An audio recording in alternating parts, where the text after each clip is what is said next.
Hindi ko nga alam, pare. Bakit nagkakaganyan si Maggie? Hindi naman siya ganyan nung araw.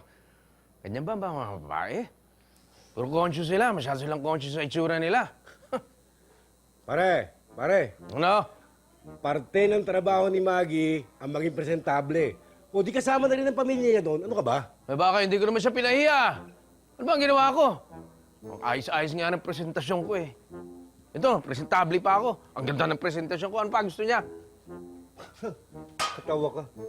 Maayos sa tingin mo. Eh sa tingin ng ibang tao, maayos ba yan? Eh siyempre, ang mahalaga kung anong nararamdaman ko. Mas mahalaga pa ba yun sa nararamdaman ko?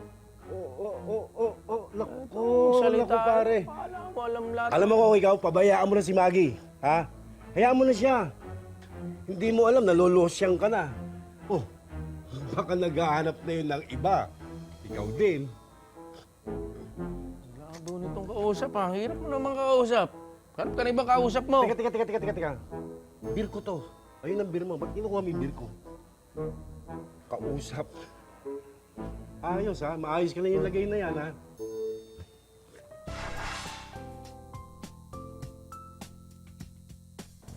Han, mag-half day ka na lang. Mag-date tayo. Mag-ready na ako.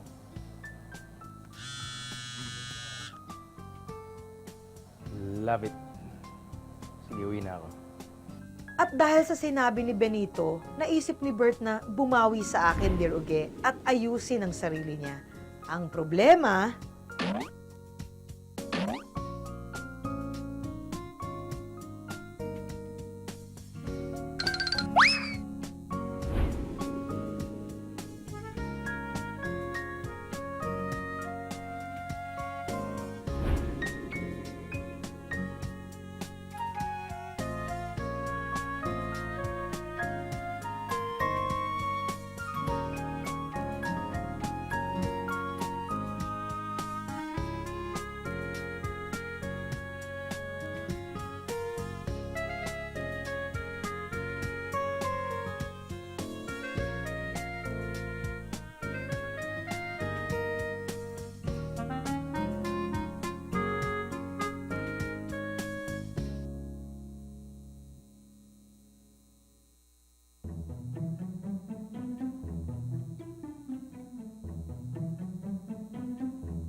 Bert. Bert. Bert!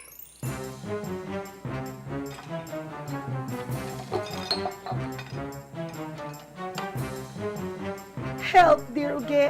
Anong nangyari sa asawa ko? Yung dating gwapo at maskulado, naging mukhang tambay sa kanto.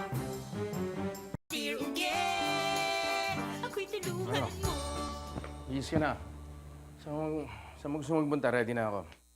Ready ka na niyan, ha? Ganyan itsura mo. Honey, mukhang hindi ka pa naliligo, eh. Tsaka ano yan, no? Alak? Uminom ka na naman. Teka, tingnan mo na. Anong hindi pa naliligo?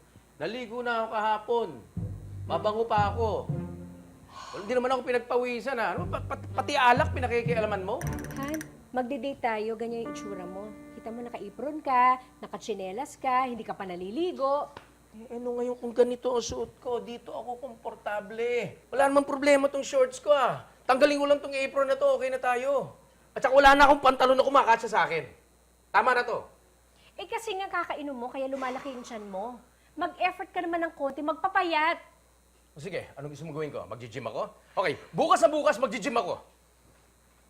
Pero hindi yun ang ibig kong sabihin. Ang sinasabi ko, sana mag-ayos ka naman kahit konti.